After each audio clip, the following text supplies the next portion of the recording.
নমস্কার, আমি তনুশ্রী আর তনুশ্রী হোম কিচেনে সবাইকে স্বাগত। আজ রয়েছে লাউ শাকের একটা সাধারণ সিম্পল একটা রেসিপি, যেটা গরম ভাতের সাথে খেতে ভীষণ ভালো লাগে।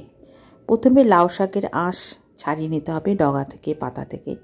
তারপর ছোট ছোট করে লাউ ডগা কেটে নেব।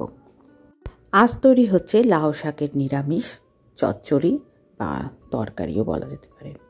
এর জন্য কড়াইতে আমি 2 চা চামচ সর্ষের তেল দিয়েছি, আর 4-5টা বড়ি, বিউলির ডালের বড়ি, সেটা আমি ভেঙে মাঝারি আছে বেশ লালচে করে ভেজে নেব।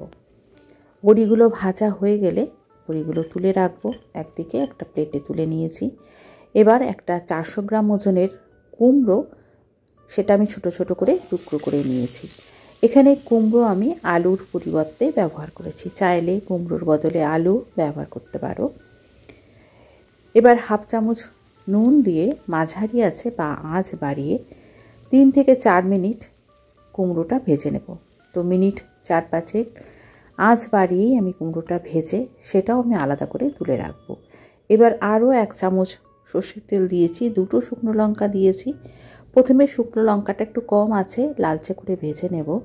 তারপর 1/2 চামচ দেবো কালো জিরে। কালো জিরেটা দেওয়ার সাথে সাথে 1-2 বার নেড়ে ছেড়েই আগে থেকে লাউ শাকের যে ডগাটা কেটে রেখেছিলাম, সেটা ধুয়ে রেখেছি, সেই লাউ শাকের ডগাটা দিয়ে ভালো করে কালো জিরের সাথে একটুখানি নেড়ে ছেড়ে নেব।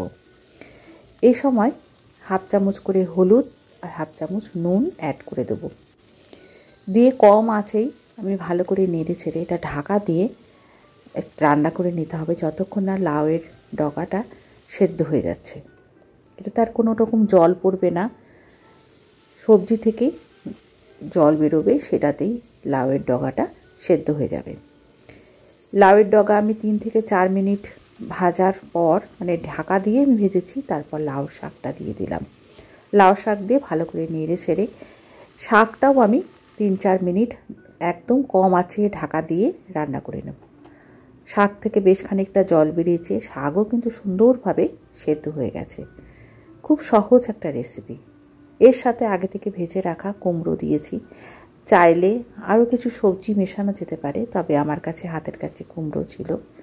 এর সাথে একটা বাটা মশলা দেব, 1 চামচ পোস্ত আর 3-4টে কাঁচা লঙ্কা মিক্সিতে বেটে সেই পোস্ত বাটাটা দিলাম। তার সাথে 1 চামচ সর্ষে, এখন গুঁড়োই পাওয়া যায়, সেই সর্ষে গুঁড়োটা আমি 1 চামচ জলে গুলে দিয়ে দিয়েছি। 1/2 চা চামচ দিয়েছি চিনি, টেস্টটা খুব ভালো হবে। 2টো কাঁচা লঙ্কা মাঝখান থেকে চিড়ে দিয়েছি, পাকা কাঁচা লঙ্কা দিয়েছি, দেখতে একটু সুন্দর লাগবে, খেতেও ভালো হয়। আর বড়ি যেটা ভেজে রেখেছিলাম সেটা আমি একটুখানি গুঁড়ো করে নিয়েছিলাম, সেই ভাজা গুঁড়ো করা বড়িটা দিয়ে দিলাম। দিয়ে সমস্ত কিছু দিয়ে সব শেষে 1 চামচ কাঁচা সর্ষের তেল দেব, দিয়ে ঢাকা দিয়ে এবার সবজিটা মজিয়ে নেব, যাতে সবজির মধ্যে কাঁচা লঙ্কা সর্ষের তেলের ফ্লেভারটা সুন্দরভাবে মিলেমিশে যায়। আমি 3 থেকে 4 মিনিট ঢাকা দিয়ে সবজিটা মজিয়ে নিয়েছি। সবজি আমার তৈরিও হয়ে গেছে, খুব বেশি সময় লাগে না, ঝটপট একদম লাউ শাকের চচ্চড়ি তৈরি হয়ে গেল।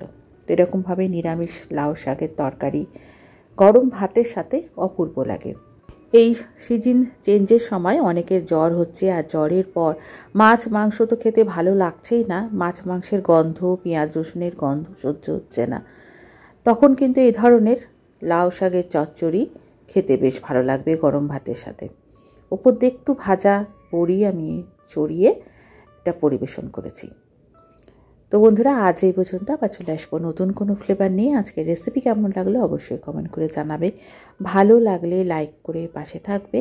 আজকে কোনো নতুন বন্ধু থাকলে সাবস্ক্রাইব করে রেখো। সকলে ভালো থেকো, ধন্যবাদ।